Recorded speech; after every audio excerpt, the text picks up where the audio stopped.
authorstdeepa.com/booktv.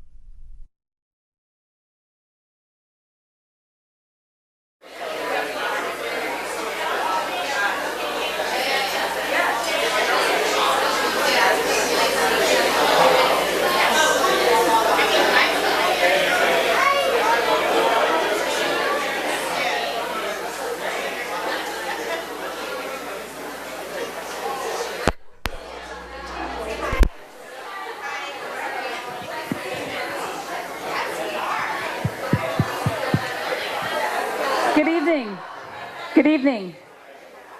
Welcome to Politics and Prose at Busboys and Poets in Brooklyn. Thank you all for coming out this evening. Politics and Prose is very pleased to join Busboys and Poets in bringing authors and events to Brooklyn, Tacoma, and 14th and V. Now, if you would, please silence your mobile phones.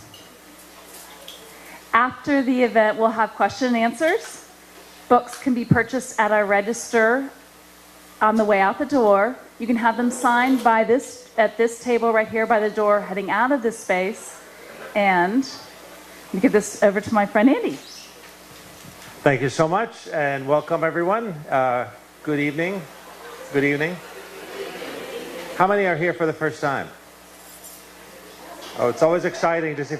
You have not been here for the first time. And this one, okay. I'm there lying. I want to thank you all here, and I want to also say a very special thank you to Politics and Prose and the partnership that we have with them. We're very thrilled to be part of this great partnership. Two great brands, we feel, coming together makes 5 great brands, right?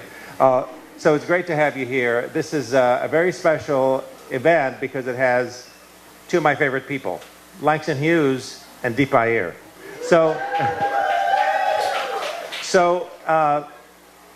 Deepa, of course, probably everyone knows is here, is a racial justice issue person. She's been working on these issues for a long time, and she works on immigration justice as well. And together, she and I are on the board of Race Forward, which is an organization that deals with racial justice on a national basis. And it's great that this conversation about race is taking place, and it's being extended beyond just black-white paradigm, but really bringing other people of color into the picture, because I think that's the bridge that's going to bring everybody into a real unified, cohesive human family, so to speak.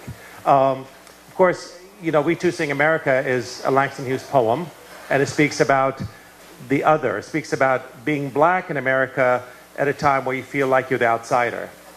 And as many of you probably know, Busboys and Poets is named after Langston Hughes. He worked as a busboy while writing poetry. And for those of you that may not know, it was back in 1924 when the young Langston was working at the Wardman Park Hotel, which is in Woodley Park. It's still there today.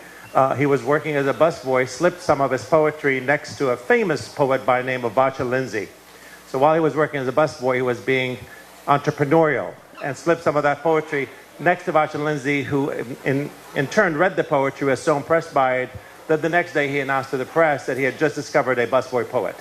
And thus is the name Busboys and Poets.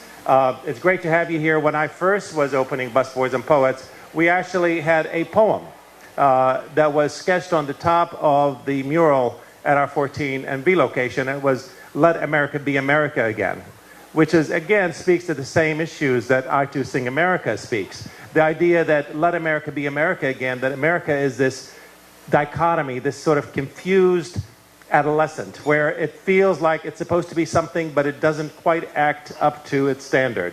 And I think that's the thing, that makes America so interesting and so full of possibilities. Even back in 1936, when the poem was written, the young Langston Hughes, a black man living here in this country, which was not a very hospitable place for black young men in the 1930s, he saw the possibilities of what America could be. He saw that America was a place that has the potential to be amazing, to be the place where the dreamers dreamed, the place where no one is going to be crushed by one above, the place where he says, I am the white man being fooled and pushed apart. I am the Indian pushed from the land. I am the Negro bearing slavery's scars. I am the immigrant clutching to the hope I seek, but finding the same old stupid plan of dog eat dog, the mighty crush the weak. this is about the immigrant experience that Langston Hughes was experiencing back in the 1930s. And some of that still happens today, doesn't it? And I think, so this is why I think this book is so important to talk about the issues. I make up 50% of this book because I'm Muslim and Arab, and this has Sikh and South Asian here. So I'm excited, looking forward. I haven't had a chance to read it. It just came out. So I look forward to reading it, and I look forward to the conversation and the Q&A afterwards. So thank you all for being here. I'd like to present to you Deepa Iyer.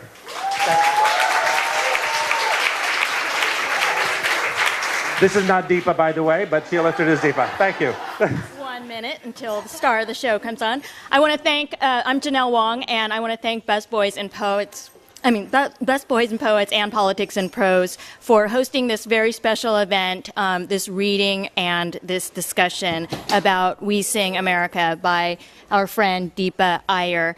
To get us started tonight, we are very fortunate to have Gauri Koneswaran here to do a special spoken word performance.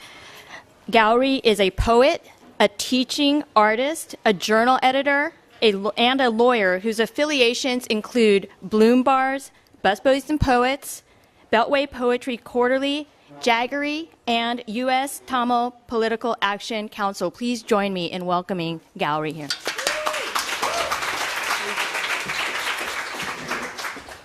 Good evening. As many of you know, Hindus and South Asians around the world have been celebrating the holiday of Deepavali, or Diwali, yesterday and today. It's known as the Festival of Lights, when light overcame darkness. My parents immigrated to the United States from Sri Lanka. The island of Lanka plays a role in the story of Deepavali. I wrote this poem yesterday, and it's the first poem I'd like to share tonight because for many of us, in talking about our families immigrating to this country and talking about the experiences we've had here, it's also important to acknowledge the histories of where we come from and some of the reasons for why many of us will not return. Looking for light in Sri Lanka. We celebrate the night when light overcame the darkness, when Rama returned from exile, when Sita returned from Lanka and the grips of the demon king. Sita was abducted, according to mythology. Many are vanished. It is becoming history.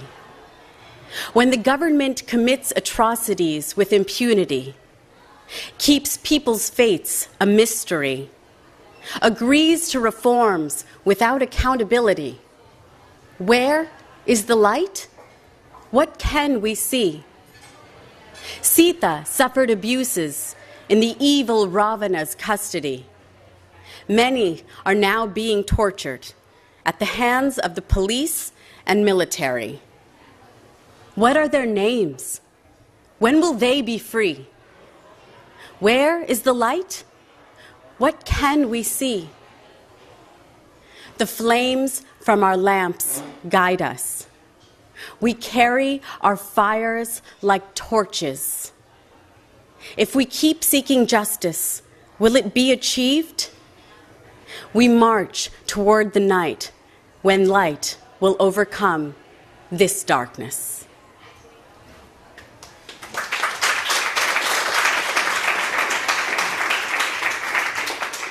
Thank you. The last poem I'd like to share with you is one I wrote a few years ago when I was invited by the executive director of South Asian Americans Leading Together, who at the time was Deepa Iyer, to be one of the activists and writers who were doing pieces for the SALT blog as reflections during the one-year anniversary of the Oak Creek murders. This poem reflects on the experiences of certain communities in our country, but I dedicate it to all victims of xenophobia at the hands of our fellow Americans. America, the beautiful. When my parents moved to this country, they expected the warmth of melting pot, but not the burn of go home, spray painted across the first house they thought was theirs now. As a child, I stood beside my mother holding up grocery store checkout lines because the cashier didn't want to understand her foreign-tongued English. Just like she didn't want to understand when I shamefully descended kindergarten bus asking, "Why do they call me the color of ketchup? After all, I was born speaking American." Just like my parents didn't want to understand when my brother and I flew home in the year after 9/11 and told them of the airport security agent who looked at the two of us and said, "I have to pull one of you out of line for questioning. You can decide which one." Like my 3-year-old niece didn't understand when I explained, "Your mom is from India and your dad is from Sri Lanka, so you're from both," replying, "But I was born in Minneapolis." I'm from "This is America," from "This is our home," from "We have been here for decades," from "We're not going back now." I'm from politics being something to discuss at dinner parties, but hide behind learned vocabularies of American assimilation in public. I'm from still feeling like a foreigner in certain places in this country where I would blame myself for being there if something were to happen to me. Over 50 years ago, 4 black children in Alabama were murdered at their church because they were proof of what America could be. Over 4 years ago, 6 Sikh adults in Wisconsin were murdered at their Gurdwara because they were proof of what America still is. In February, 3 Muslim students in North Carolina were murdered in their home because they were proof of what America still is. In June, 9 black adults in South Carolina were murdered in their church because they were proof of what America has always been. A country whose fingerprints are caked with the blood of those it calls other. As it claims to crown thy good with brotherhood. Hoodie, white hood, yarmulke, cowboy hat, do-rag, baseball cap, turban, habit, headdress, hijab. None of these things is more American than the others.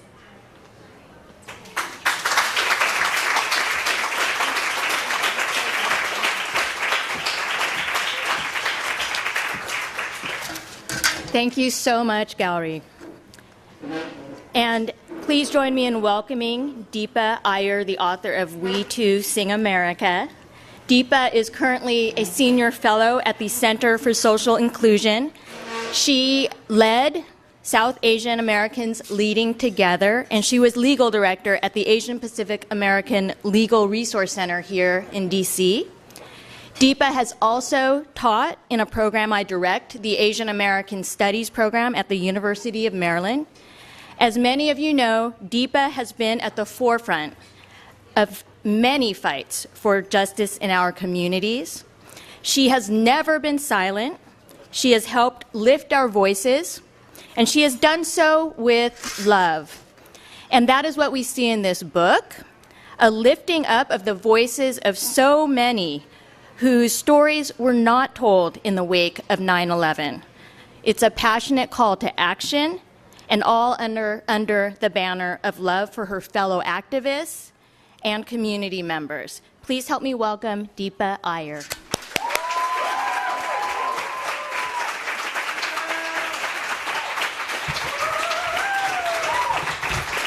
Hi, everybody. How are you? Are you good? Yes? So great to see so many of you here. So many faces and smiles from a lot of different jobs I have apparently held in Washington. It's just great to be here at home with all of you to talk about the themes in this book. And for the sake of time, I'm actually going to keep my thank yous very brief. I had the opportunity at our book launch last week in New York to really thank a lot of people, and they're all named in these acknowledgments in here. But just a few shout outs to a few folks who I think are here. Julie Enzer, my editor at the New Press, really helped me climb a lot of mountains while writing this book. And I also wanted to thank a couple of other people, Victoria Mini, Christina Modi, Kaylin Kai, who have also helped with so much research and getting this book out there. And thank you to Busboys and Poets. Andy, I really appreciate that you came tonight. I know how busy your schedule is. And I've told Andy this before, that I literally wrote most of this book at a Busboys and Poets, the one in Hyattsville, over and over. And also, of course, Politics and Prose for hosting and presenting this. And to Janelle, who's going to be moderating our conversation. Janelle's leadership at the Asian American Studies program at the University of Maryland is really a model for how we should link up community and academia. So thank you. And yes, she deserves a round of applause.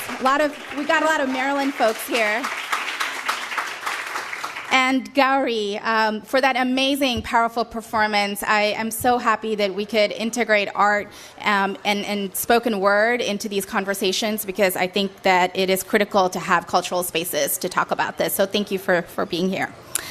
So We Too Sing America, a book, as Andy mentioned, whose title draws upon the raw injustice and soaring emotion of Langston Hughes' powerful poem, is a love story to my community and to the people who stand up for us, some who are professional activists and some who are moved to action because of attacks on who they are. Just a quick personal note. You could say that the post-9/11 environment has shaped who I am as a person and as an activist, and it's influenced my consciousness as a person of color.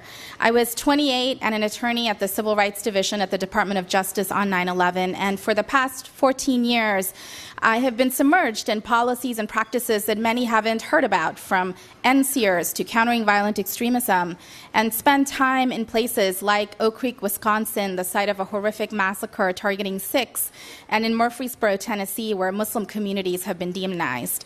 And in that time, what has sustained me have been the people, like the ones featured in this book, who have become part of my tribe. Now, there's a perception out there that the post-9/11 backlash was limited to the months after 9/11, but that's simply not the case. It has actually become even more entrenched over the last 14 years, and it has become overt and visible.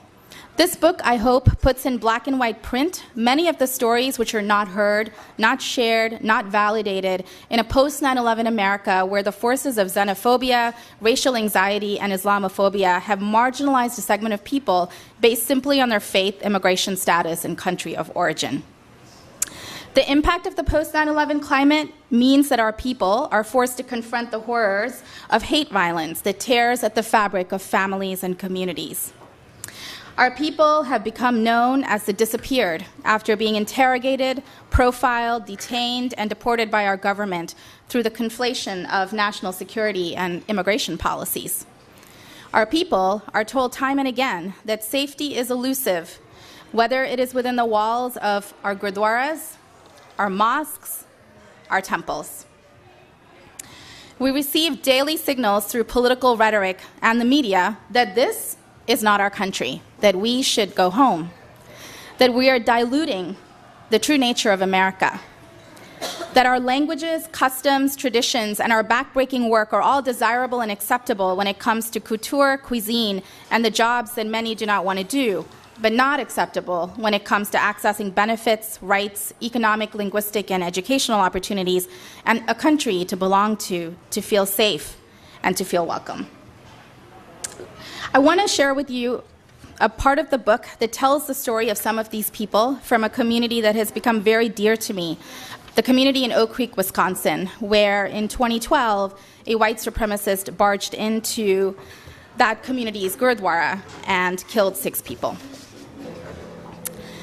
It was early on a Sunday morning in August 2012, and Paramjit Kaur Saini was going about her morning routine. Her sons, 20-year-old Kamal Singh Saini and 18-year-old Harpreet Singh Saini, wanted to sleep in a little longer. So Paramjit set out on her own to the local Gurdwara, the Sikh temple of Wisconsin. Paramjit was a familiar presence at the Gurdwara, which had become a second home to her family and to so many other Sikhs in Oak Creek, a small city located in the outskirts of Milwaukee. The Gurdwara, built in 2007 on 13 acres of land by Sikh immigrant families, sits on South Howell Street, just a few miles from the Milwaukee airport. On weekends, Sikh families gathered at the Gurdwara to pray and connect with one another. The dining hall was filled with the sounds of people socializing and children laughing during langar, a free meal offered to anyone who came. Kamal and Harpreet usually hung out with their friends and played football on Sundays there, while their mother helped in the kitchen and prayer hall.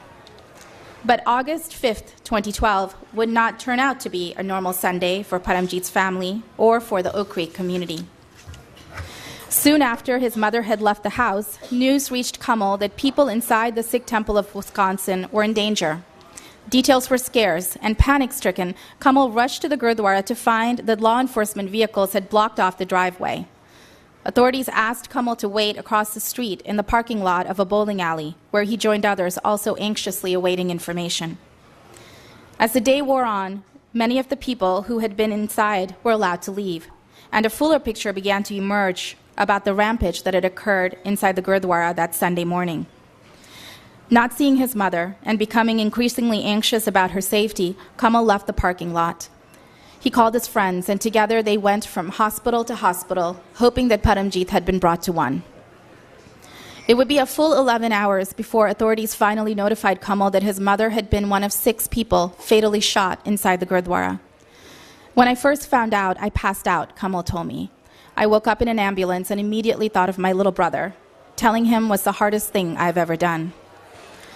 This wasn't the future that Paramjit had envisioned for her family when she and her 2 sons moved to America from India in 2004 to join her husband, who owned a number of gas stations in Wisconsin.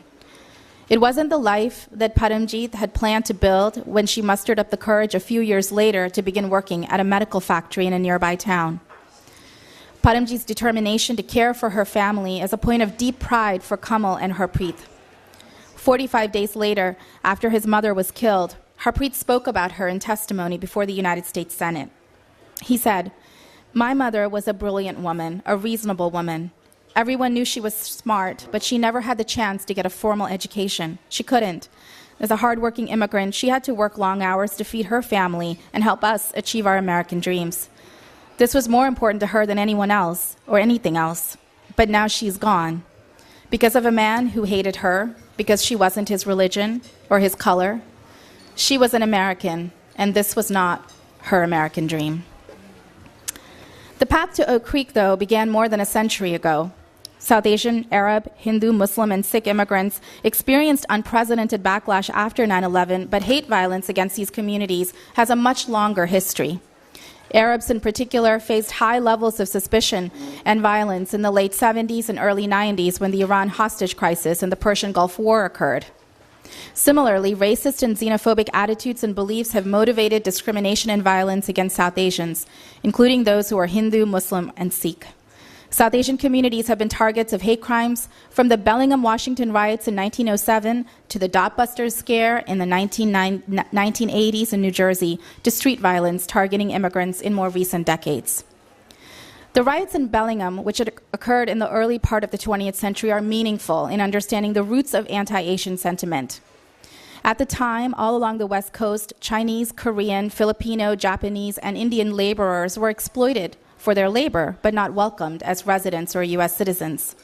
These racist attitudes, reinforced by laws such as the Chinese Exclusion Act and anti-naturalization policies, often took the form of actual violence. And that's what occurred on September 4th, 1907 in Bellingham, where 500 white residents rounded up about 200 South Asian migrant workers, most of them Sikhs and Hindus, and locked them in the basement of the city hall. They intended to drive out immigrant laborers who worked under contract in Bellingham's lumber mills. And unsurprisingly, Bellingham's xenophobic reactions to South Asian migrant labor reflected views institutionalized in laws and expressed in the media.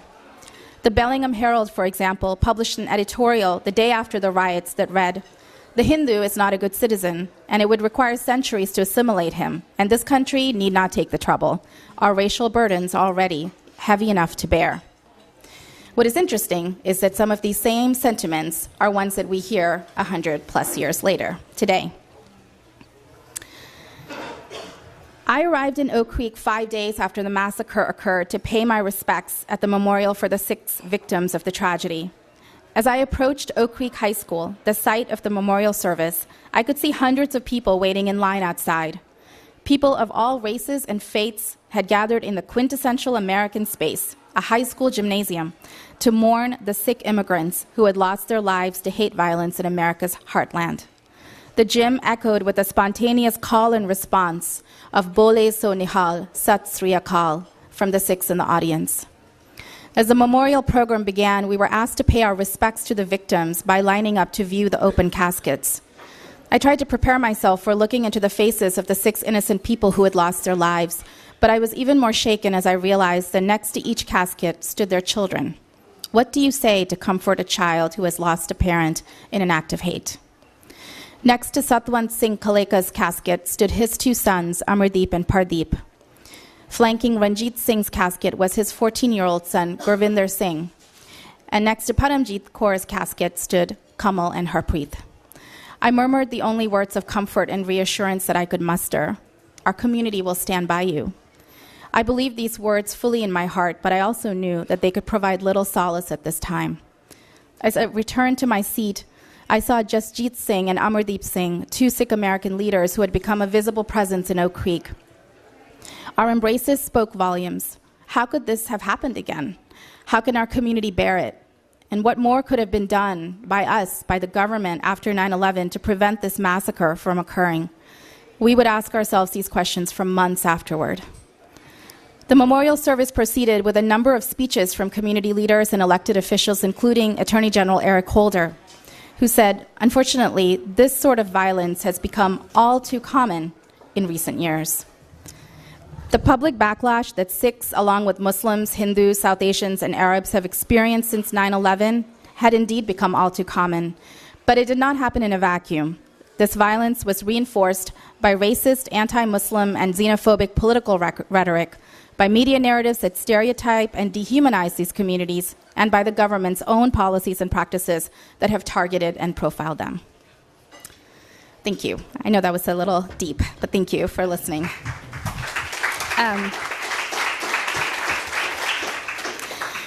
But in this climate, there are many who continue to push back and rise up and speak truth to power, and those are some of the voices that are in this book. But we need more. We need all of you in this room. Because at the same time that South Asian, Muslim, Arab, and Sikh immigrants have been placed into chaos and struggle in a post-9/11 America, significant, meaningful, transformative changes are happening in our nation. The movement for Black Lives reminds us with urgency to stay woke, to stay her name, and to disrupt. And Muslim, Arab, and South Asian communities are responding by standing firm in solidarity. From Palestine to Ferguson, we have chanted, "Occupation is a crime." We are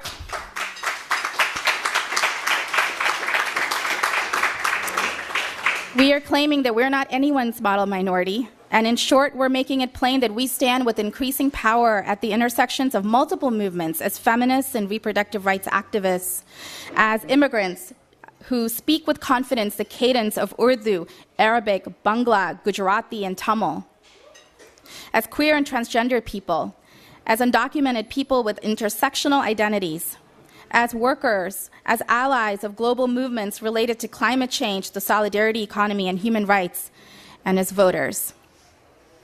In We Too Sing America, I trace the roles that are being played by Muslim, Arab, and South Asian communities in these movements of young activists like Droost, a Kurdish refugee in Tennessee who is pushing back against a virulent anti-immigrant, anti-Muslim legislative campaign, and of undocumented young people like Yves, who's with us today, and Jonathan, who through their courageous presence and actions are ensuring that the movement for immigrant rights is expansive and inclusive. At a time when the bodies and lives of our people are becoming the sites where new battles of racism and xenophobia are being waged, I argue that South Asian, Muslim, and Arab communities must center our racial identities and solidarities with other people of color, especially as the American racial landscape is undergoing a rapid and radical demographic transformation.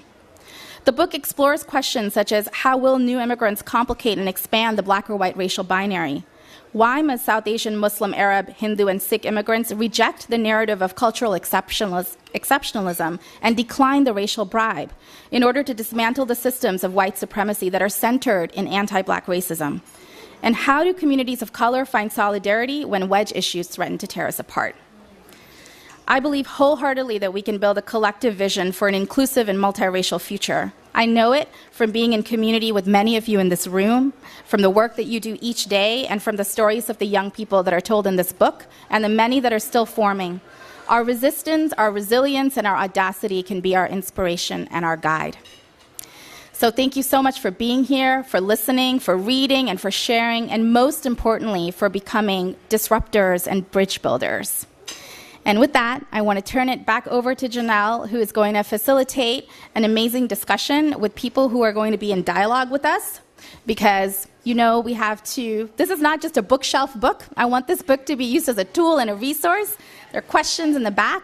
You have index cards on your tables where you're going to take a pledge to generate some race talks later.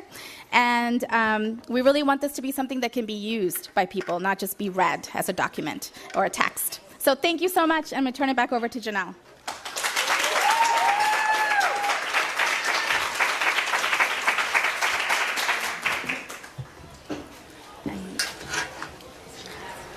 I know you're all getting excited. Again, there are cards on your tables so that you can write down take a pledge to start generating some ideas for race talks in the future.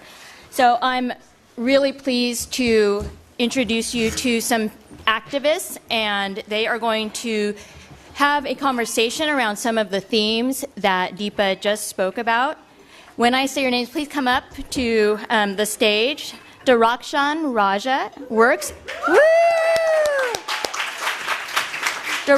works at the Washington Peace Center, where she supports grassroots organizing on anti-racism and criminal justice initiatives. Yves Gomes is an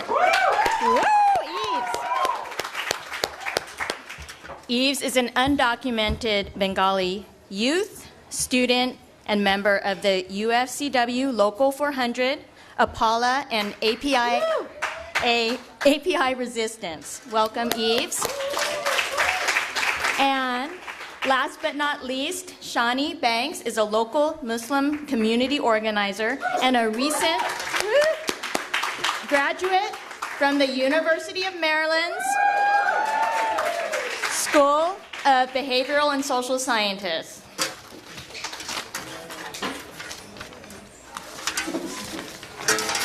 You guys settled? Okay. So let's start this off with a question. Deepa, you write about the ongoing impact of 9/11 today, 14 years later. We continue to hear about this impact. The headlines over the past few months have included a Sikh father brutalized on his way to a grocery store in Chicago, a Muslim boy suspended for bringing in a homemade clock to school, and anti-Muslim rallies at mosques. At the same time, Deepa, your book reminds us that government policies and media narratives are reinforcing the negative perceptions of South Asian, Arab, Muslim, and Sikh immigrants. I'm going to ask the panelists, what is fueling the post-9/11 American environment, and what are the implications for the communities being targeted and for all of us? So let's start with Darakshan. Okay. Can everybody hear me? Yes. Great, awesome. So first I just want to say how humbled and honored I am to be up here with Deepa, who is a personal shero of mine, someone I look up to, someone who's given me a lot of hope. Deepa mentioned something earlier that some of us were not professional activists or organizers. This is survival for us because our communities have disappeared. They've been killed. I have an uncle who's dead under the war on terror policies. My identity as a Muslim woman is dehumanized. And so if I don't organize, I don't stand up, I don't have a chance at survival in the future.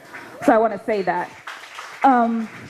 In terms of the post-9/11 environment, I do want to say that we have to remember that American terrorism has been played out on the bodies of black and brown people since its inception. So we have to keep that context in mind. It isn't that post-9/11 somehow we saw state violence actually happen. It's been happening for a very long time. But what I want to talk about is state policies, because the vigilante violence, the hate violence could not exist if we did not have state policies that say that being Muslim is equivalent to being a terrorist, which means you are a threat to this country. And so what has happened since post 9/11? We've seen the bombings of 7 Muslim majority nations, 2 million Muslims killed.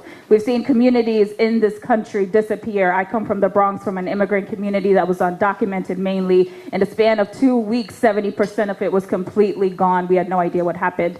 And even 14 years down the line, we still see surveillance happening of our communities. Just a few weeks ago, we saw a 14-year-old Sudanese Muslim. He brought a clock to his class. If it had been any other person, a white child, he would have been seen as intelligent. But this Muslim boy was seen as a potential terrorist. And to just think about that 14 years down the line. And we've seen right after that, President Barack Obama goes in front of the United Nations and says that countering violent extremism needs to be a global issue. It's the human rights issue of this time, which basically says that profiling Muslims and seeing us only through the paradigm of being national security threats is actually a human rights concern for the world. So I want to talk more about state policies, because without these state policies, I don't believe we would see this kind of vigilante hatred towards our communities. Yves, do you want to join into this conversation? Hey everyone, my name is Yves Gomes, and I'm lucky enough to be one of Deepa's mentees. Like, funny story, I got down on one knee and was like, Deepa, will you be my mentor? And she was like, I've been your mentor, what are you talking about? And, so to tell you a little bit about myself, I am an undocumented youth. My family came here in '94, but my parents were ultimately deported in 2009 because our appeal for immigration asylum was denied, and they had to go back because of that. So I remember when I was in the deportation process, many times, like we talked about, trying to claim that whole idea of exceptionalism and trying to appear positive in this mainstream American light is so prevalent, and I think I'm guilty of that as charged. I remember always using that narrative of, hey, look, I'm not a criminal, I work hard, etc., etc. Very racially coded language, and saying that, look, I'm not black. I remember when people would say, oh, he's undocumented, but at least he tried to come the right way. I'd accept that, and I'd be like, yeah, look, my family tried to apply the right way. There's really no right way because the system doesn't work to help us in the first place. And I remember when I was on a talk show with this white Christian gentleman who was the talk show host. He was like, he was going to stay in this country because he's such a great guy, et cetera, but one condition. He has to go back to India if he's Muslim. And I remember at the time, because as an undocumented person, you feel so ostracized, you just want to feel accepted, that I was like, no, I'm not Muslim, I'm Christian. And reflecting back on it, I know now that is not the right way to go about it. And I think it was made most obvious to me when my mother, who we always tried to live up to this exceptional idea, when she was in deportation proceedings, she had to wear an ankle bracelet. And ultimately, she was classified as a high risk to this nation because of her education. So living up to false ideals don't mean anything. And I think it's especially relevant nowadays because it's been, 1 year anniversary of the stalling of DACA/DAPA, the extension of that program. And this whole idea of felons, not families. But does that mean if you're not going to qualify for something, you're automatically a felon? So how are we going to be bold and uplift the voices of the community members who have been excluded from these type of provisions? How do we uplift the members of people who have always been criminalized, which are black people? How do we uplift the stories of black immigrant people who are at the crosshairs of both forms of enforcement?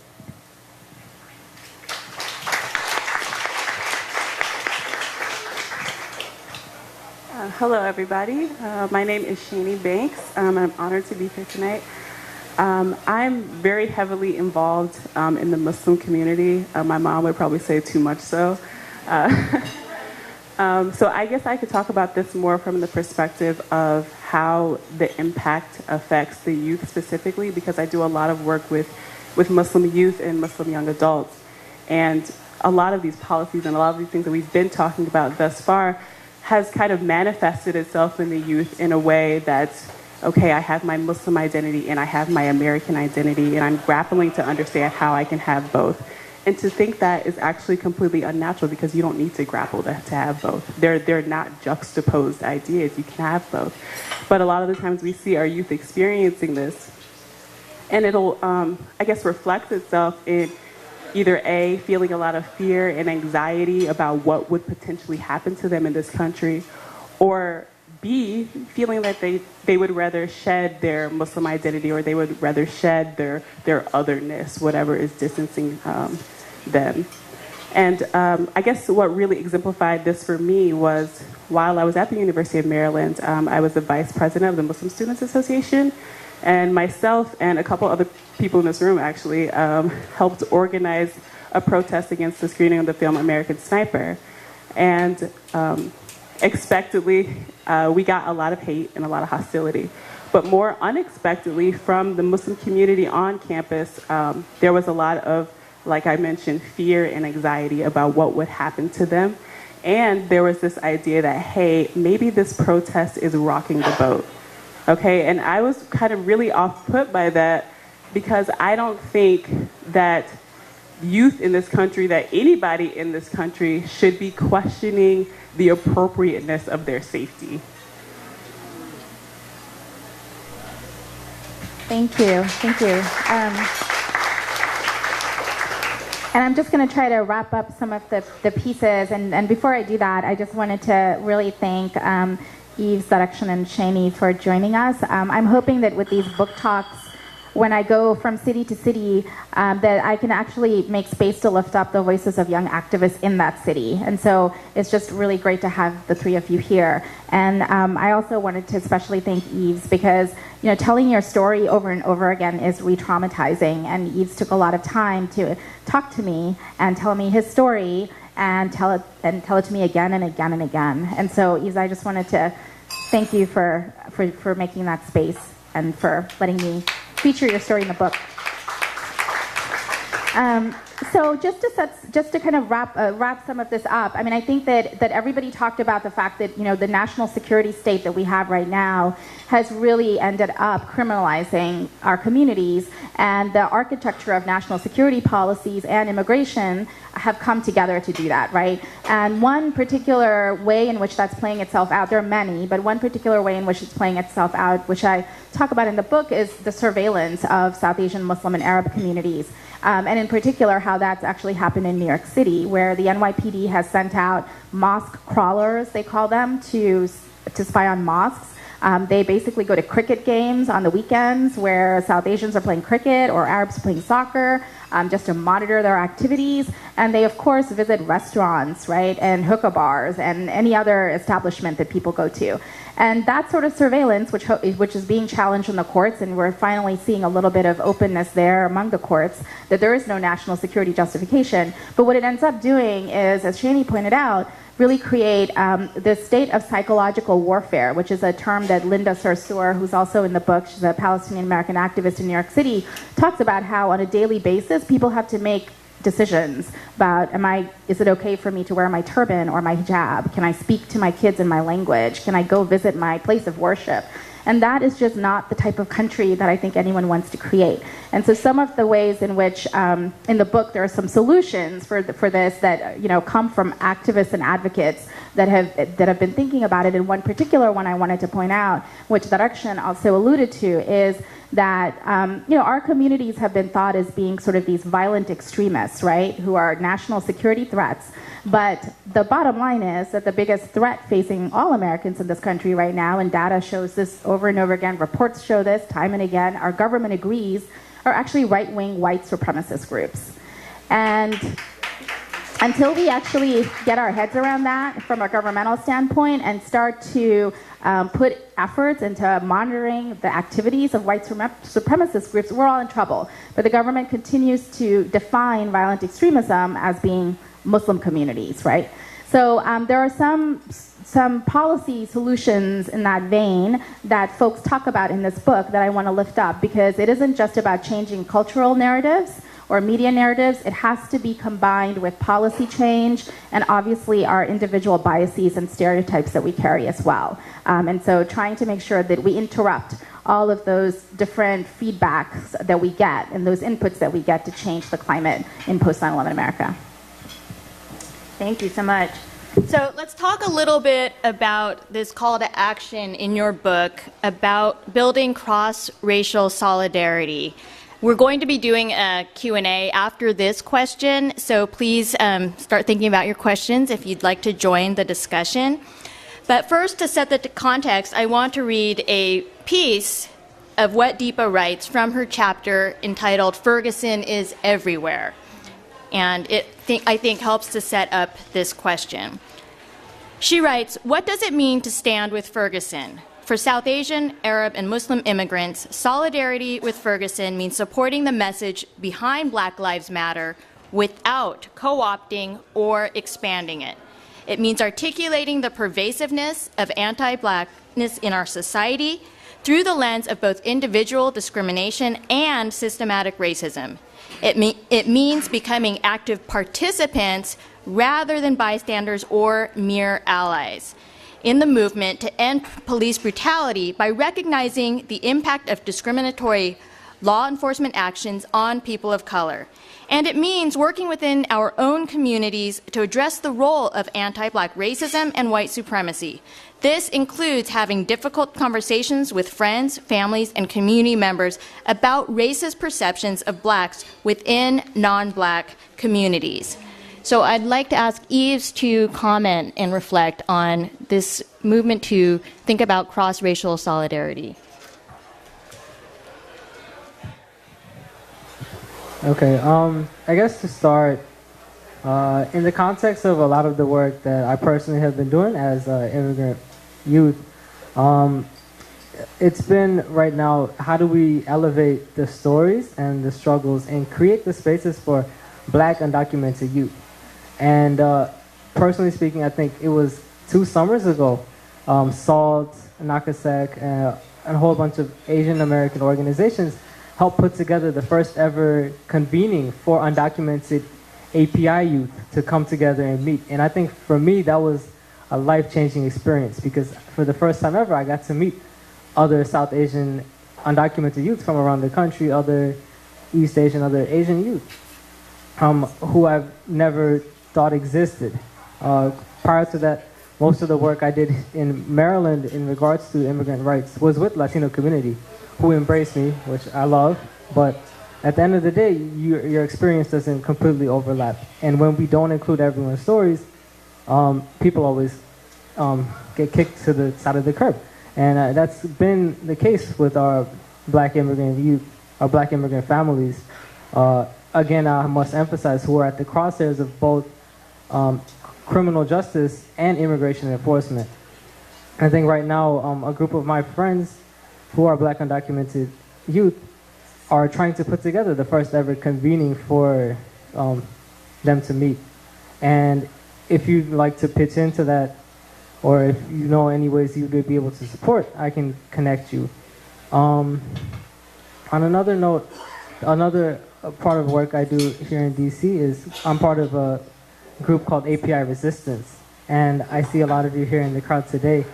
And we basically went to local Black orgs and asked them, what do you want out of us? And the 3 clear demands that they made were, we want you to address anti-Blackness in your own community. We want you to show up to events that when we put them together. And thirdly, we want your support in helping us fundraise for programs and things we want to do. And using that as kind of a ground for building our group, we've been expanding and we're doing work on that. And there are amazing API Resistance members here in the crowd, so if you'd ever like to join in the work we do, if you want to attend our meetings, you could come speak to us on that. I can hand over the mic. So I think first, if you are a brown person in America, you owe a lot to the Black liberation movement. We would not be here. We wouldn't have the rights that we have. I know it's terrible, but still, we would not have the rights we have was it not for the Black Power movement. I think in terms of if we really want to dismantle white supremacy, anti-blackness has to go. And if we really want to win the wins for our own community, we have to also go into our own communities and deal with anti-blackness. So for the last 1.5 years, the crux of my work outside of my full-time job and my full-time job has been doing a lot of local, working with Black Lives Matter, working across solidarity groups, doing a lot of anti-racism work with organizations in DC about what does it mean to actually, as an institution, a social justice institution, be an anti-racist institution. Because we have to remember anti-blackness is structural and it's institutional within our community. So we are gonna have to take a step up. Now in terms of if you wanna get involved, we also do have a group particularly called the Muslim American Women's Policy Forum. It came out of really trying to unpack anti-blackness in South Asian and Arab communities, because we do see parallels between the ways in which the national security state is targeting us and already pre-existing, like the 1994 crime bill, the way thug has been racialized. And so we're seeing some parallels. And again, so one of the things that we've been again trying to do is go into our own communities and deal with that. The other thing is being a Muslim in America, the resistance as a Muslim person, I mean, that began with Black Muslims in this country. So we have to build those bridges, we have to make those connections. Otherwise, we leave our communities more vulnerable, particularly as a South Asian Muslim I'm speaking here. We end up thinking of the problem as not structural or institutional, and we're also not checking our own privilege and where we are complicit with anti-Blackness in this country.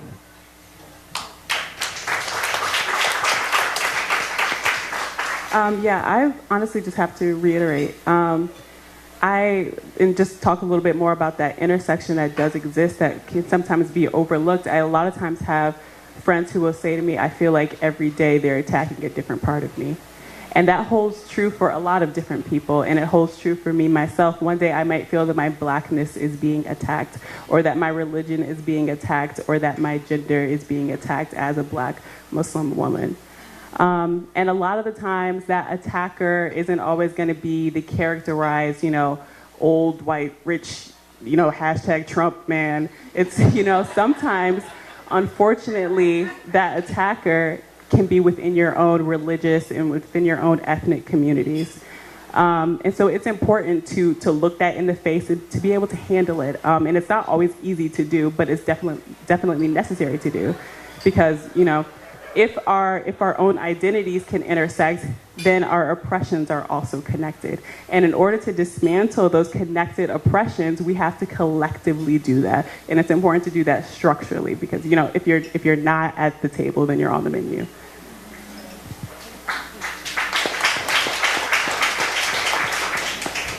It's hard to wrap all of that up, but I'll try to do it in 3 points. So I think that one of the ways in which we can actually better understand how to address anti-Black racism and anti-Blackness is for Arab, Muslim, South Asian, Sikh communities and Asian communities to really build bridges with Black Muslims in particular and Black immigrants and the immigrant rights movements. I think that the bridges that could be built there have not really been built. And in my book, several Black Muslims I spoke with talk about that after 9/11, Islam became foreign, they say.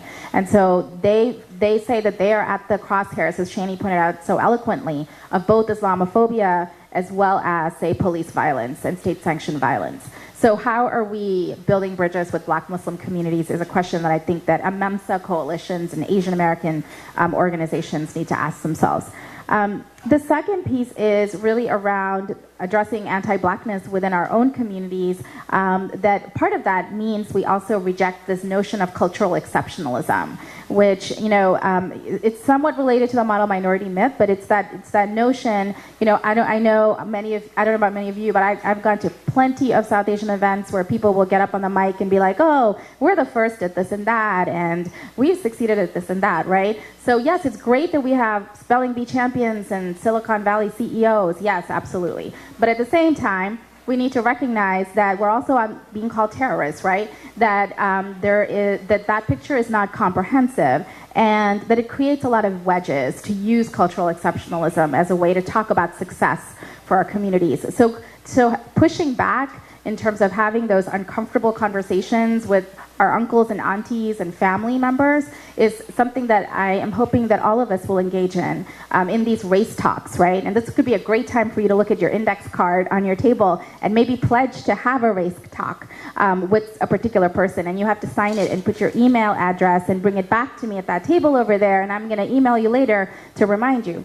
And then the third part is, I really think that there's a quote in the book from an ally of ours, Dante Barry, who leads Million Hoodies United, and he talks about how non-black people of color need to be co-conspirators in the movement for Black Lives. And I think that that's a really important phrase. That's not about being a bystander or a participant. It's important to come and hold up a sign, but what more can we and should we be doing, right? And so a lot of South Asians recently have been outraged by what happened to Suresh Bhai Patel. Do you guys know who that is? The Indian grandfather in Alabama who was taking a walk in his neighborhood, and one of the neighbors, called in a tip to say that there was a skinny black guy walking around. So the police came and they questioned him, and during the questioning realized that he didn't speak English because the only words he could say over and over were India, India, India. And yet they assaulted him and partially paralyzed him. That case has gone to trial twice in Alabama, and at both times it has ended in a mistrial. And the xenophobic commentary in that trial is actually quite alarming. But when South Asians get outraged about this, one of the things that I think we could do is to get more involved with the movement for Black Lives, because that is really where we are seeing these connections between police brutality, between surveillance by the state, and really being able to make those links and come up with a solution. So I know it's a messy process for us to figure that out, right? And the movement for Black Lives is still evolving. But I think it's really important that we get to that stage where people of color are able to become, as Dante puts it, co-conspirators, to move some of the solutions forward that we need to see for all of our communities. So I wanted to just remind you, if you are tweeting or you are Facebooking, please feel free to use the hashtag #WeTooSingAmerica. And I'd also like to invite a couple of questions. Should we invite people up to the mic? Or we'll bring a mic out to them? Okay. Family affair. Yeah. So go ahead and signal to Nadia if you have a question for any of the panelists or all of the panelists. I was going to walk around. Yeah, sounds good. Y'all are not shy.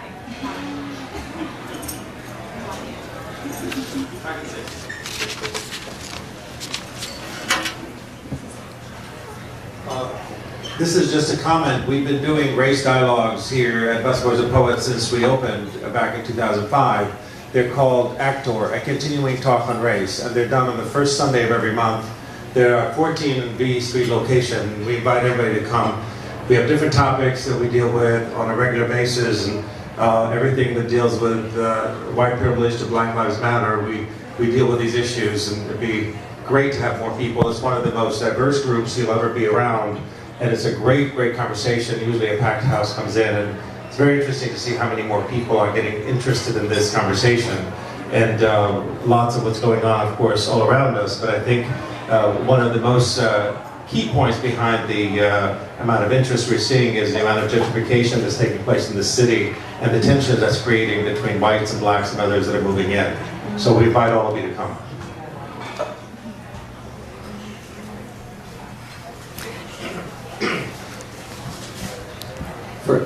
First, Deepa, I did get the book last week, and I saw you were telling me you wanted to know what I thought of it, so I did read a few of the chapters, and what I think is really in the book, one of the most.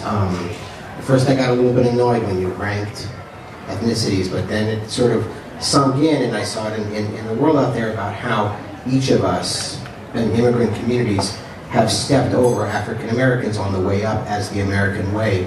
And I think it's a great contribution to a long line of sort of good literature on that.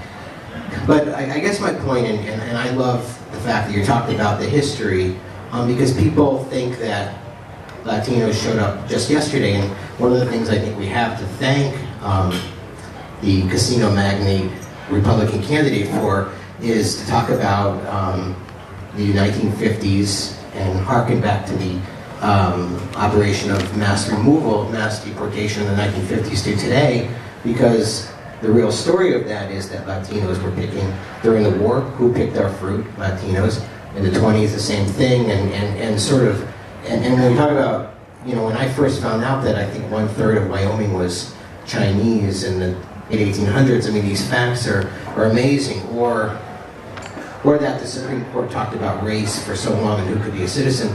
And we know that the worst thing right now is this bad immigration law we're living with, and the reason that law came around, in my thinking, is that white supremacist acts of violence were blamed on immigrants, meaning Oklahoma City, meaning the burning of black churches, what made the United States insecure. And so I think that that's the point that you're making. I think it's a good one. Thank you. Sorry. Thank you, Mark. Do we have a question for the panel? Thank you. Thank you. Hi, thank you all so much. Great conversation. Better. Yeah. All right, thank you all so much. Great conversation. Many of you mentioned the idea of state policy, politics, and laws. Can you speak a little bit more to that in terms of anti-blackness, in terms of South Asian immigration reform and policy, what that would look like? Should I repeat the question? Grab that. So the question was about state policies and laws and specific kinds of maybe reflections or, I think, suggestions on where we might go in terms of state policies and laws in the way that you've discussed. Who's got that mic? Oh, the mic is down. Oh, sorry. Can you take this off?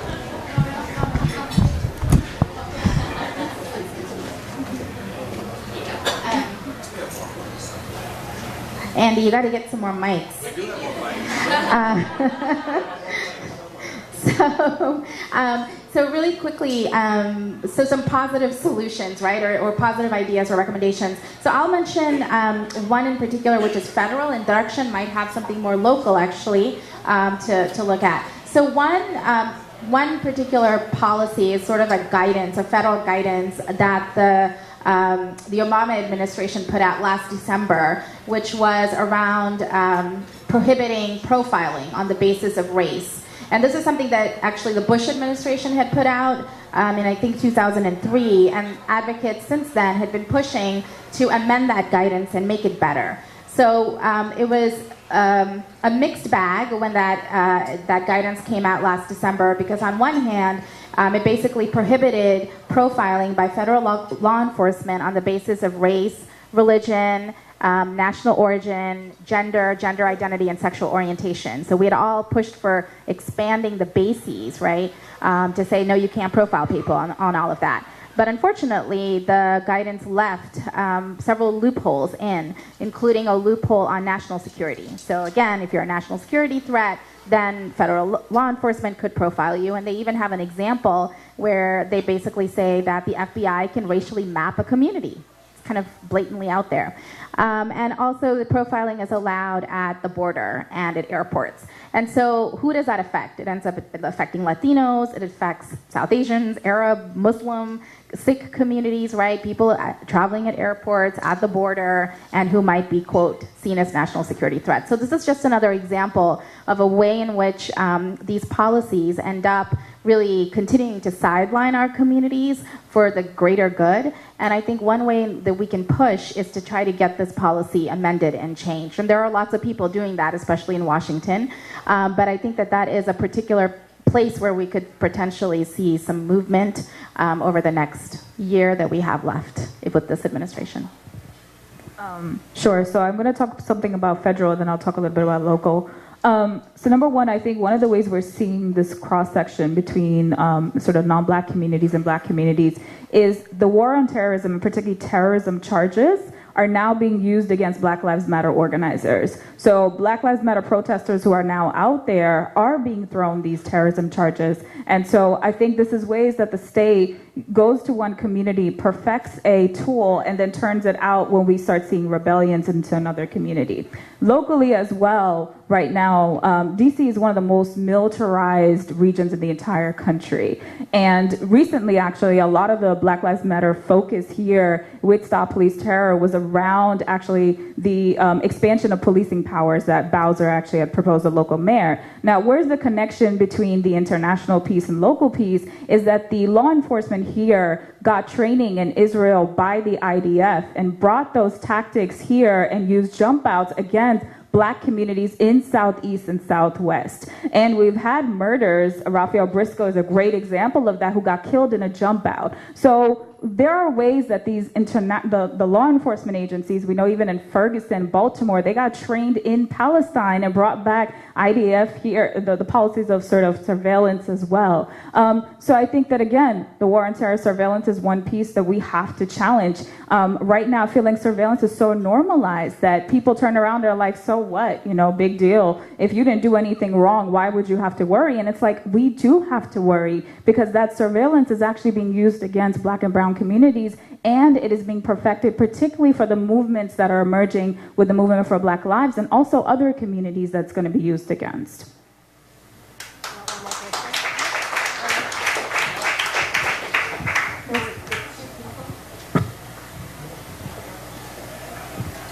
There was a person behind you first, so ask the question. Sure. Should I ask him? All right, whoever's next to the mic, please frame your comment as a question or put forth a question for the panelists. Yes, thank you. Hi, my name is Eric Love. I want to thank Deepa and everybody for sharing their stories. The question I have is, Deepa, I think your book makes very clear what's true to anybody that looks at the issue of Islamophobia for more than a few moments, is that Islamophobia is a racial problem. I wonder if you could talk more about some of what you've already mentioned tonight, which is the conversations that you need to have within the community to convince people that this is a racial issue. We hear so often about how people talk about that because, for example, I've spoken with activists in Sikh and South Asian communities who say the appropriate response is to better educate Americans that Sikhs are not Muslim. The appropriate response is to better educate that people from South Asia are not from the Middle East or something along these lines. I think those conversations that you've had to show how this is a racial issue that affects everybody, those are critical conversations. I wonder if you could say more about how those conversations happen. Okay, and let's also, thank you so much. Let's get one more question and then we can bring the mic back up. Hello, yes. I wanted to ask you a little bit more about like the title that seems to have like this premise, we to also, or Sing America. Like how do you also bring Native and Indigenous people into this context, and how do you also reconcile like the majority of us being a part of, you know, the settler project here on Turtle Island, or, you know, or what we call America. And so how do you bring that in? Because I know we're talking about anti-Blackness and it's, you know, also critical, but can we also bring in, you know, the anti-Indigenous aspect to this conversation?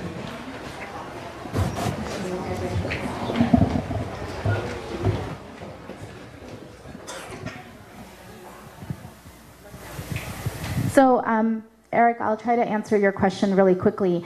So I think that the ways in which Sikh, Muslim, Arab, South Asian communities are having these conversations is not how we were having them right after 9/11. Certainly, right after 9/11, there were people saying, I am this, not that. And that's not something new to our communities, right? I mean, we've seen that in our history. I'm Chinese, not Japanese, during the internment, for example. So, that sort of messaging, though, is really something, to be quite honest, that I don't hear in activist circles anymore. And I think that activists have made it a major effort to also educate their own communities about the fact that we are all the same, right? An act of violence against one affects all of us. And the book talks about this specifically in Oak Creek, because just within hours, we had Sikh American advocates get on television to make it clear that this isn't an issue of, oh, Wade Michael Page was trying to attack Muslims, right? He was a white supremacist and he had anti-immigrant views, And the message was, regardless of who he may have targeted, which we don't know, we are still standing united and strong. And we're not going to do that divisive messaging. So I think that, especially in the Sikh community, there's been a lot of work to talk about narratives of solidarity. So that's kind of, I think, what's happening, not just at the activist level, but actually in gurdwaras or in mosques. And if you look at kind of our coalition, which is called, people call it the AMEMSA communities, Arab, Middle Eastern, Muslim, South Asian. Some people call it MASA, Muslim, Arab, South Asian. These kinds of, racial coalitions, identities were formed after 9/11, they're constructions. But what they have enabled us to do is to come together to address issues like countering violent extremism or racial and religious profiling in a more unique way. The only other point I'd make to your comment is, education is a start, but it's clearly not enough. And, it's sort of like saying, well, diversity is great and multiculturalism is great, but without equity and without actually addressing systemic inequity, it doesn't mean anything. So education is something that does come up in the book that many activists suggest, but there are a whole lot of other solutions that are also present. And one of them is to really be in deep connection to each other. Shani mentioned this, right? To be in relationship to each other so that we actually can talk about shared oppressions, is what you said, and shared values, and a shared vision for how we want to change our communities. Does anyone want to add to any of that? You don't have to. Okay. And then the other question about the title of the book. So the book's title is meant to be both aspirational and subversive, right? It isn't just aspirational. Yes, many of the people in the book that are profiled talk about being American in their way, which doesn't mean sort of necessarily the ways in which white America has constructed it. But they also question that America, right? And they subvert it. And that's part of, I think, the disruptive nature of some of the activists that I talk about in the book, where they're disrupting the racial ladder that Mark alluded to, or they're dismantling the notions of white supremacy in order to reshape an America. And then, quite frankly, the book does not address, indigenous communities. It does not. It is focused on the perspectives and lives and shared experiences of South Asian, Muslim, Arab, and Sikh communities. And I wouldn't want to presume to talk about other communities that I'm not in contact with. But what I'm hoping is that the book can be a conversation starter. I have noticed that folks who are starting to read the book who are not from our communities are getting, especially from the last chapter, some ideas on what it means when we become a, quote, majority minority nation, where people of color are expected to be the majority population. But what does that really mean? That numbers don't equal power. And how are we going to be able to position ourselves in ways so we can work more in solidarity with each other?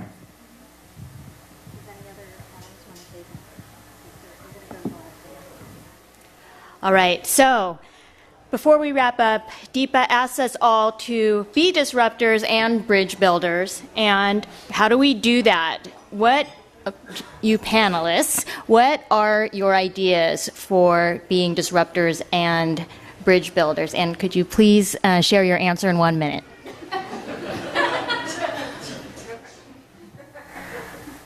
Okay, so the way that I kind of interpreted disruptors and bridge builders as people who both step forward and people who step back.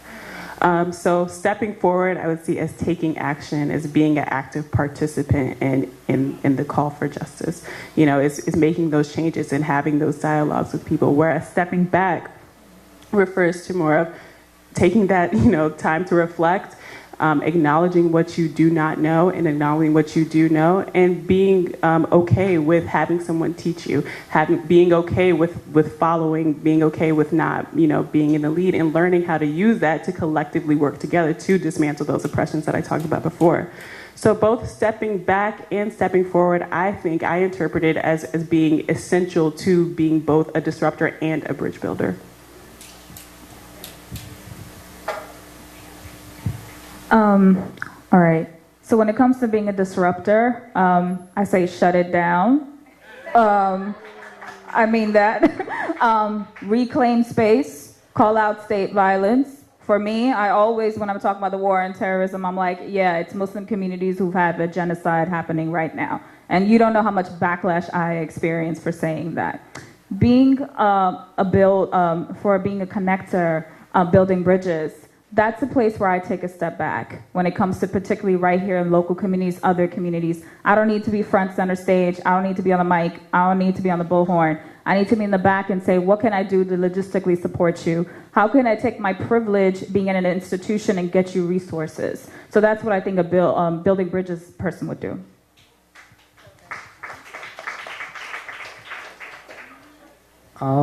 I think personally for building bridges, one really good thing, at least for immigrant people, we can do to build bridges to other immigrant communities. For example, our black immigrant community is give them the spaces to articulate their concerns, their needs, their unique challenges. And like I said, right now they're in the process of trying to put together one of those spaces. So you can help out with that.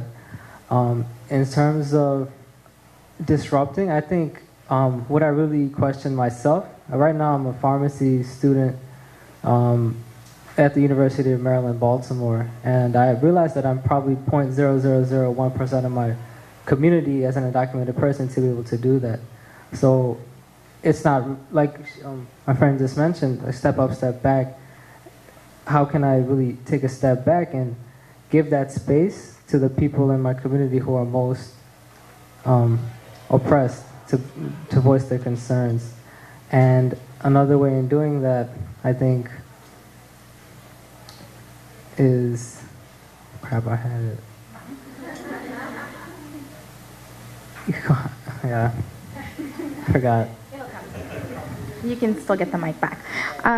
So there have been so many great ideas, so I don't want to repeat anything. I think I'll just add two things. One is, one of the things we haven't talked about much is the importance of building capacity within our own communities, and I think that's really important. Our own communities are in crisis, right? And I, as someone who's kind of been part of efforts since the day after 9/11 to now, it oftentimes feels like we're constantly dealing with crisis after crisis within Sikh, Arab, Muslim, South Asian communities. And I think the importance of building the capacity and infrastructure, especially of base building organizations that are actually organizing folks.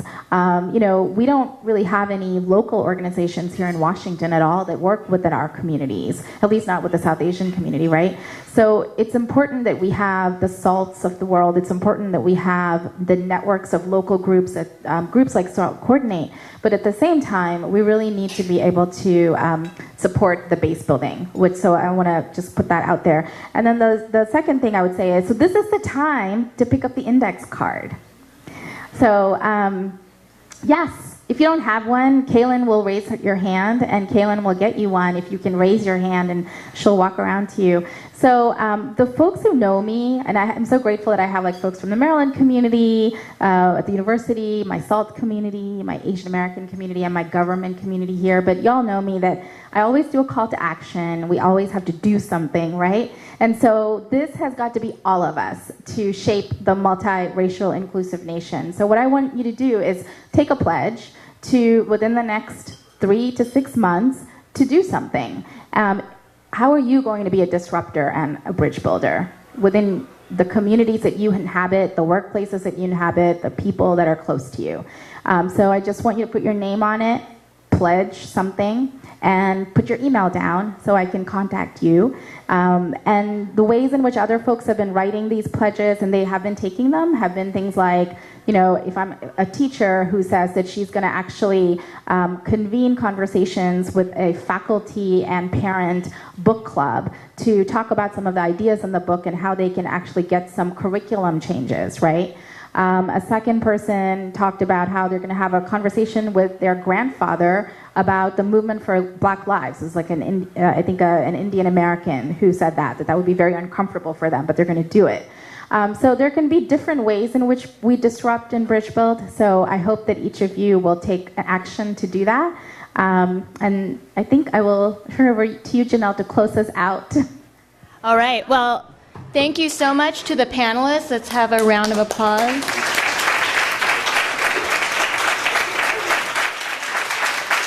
And thank you, audience, for being here. Thanks for being part of this conversation. I really want to thank Deepa Iyer for bringing us all together to be part of this dialogue, this hopefully continuing dialogue. Please let others know about this book and use it as a conversation starter and a tool for being a disruptor, for being a bridge builder. Thank you so much. And Deepa will be signing books right over here. So final thank you to Deepa.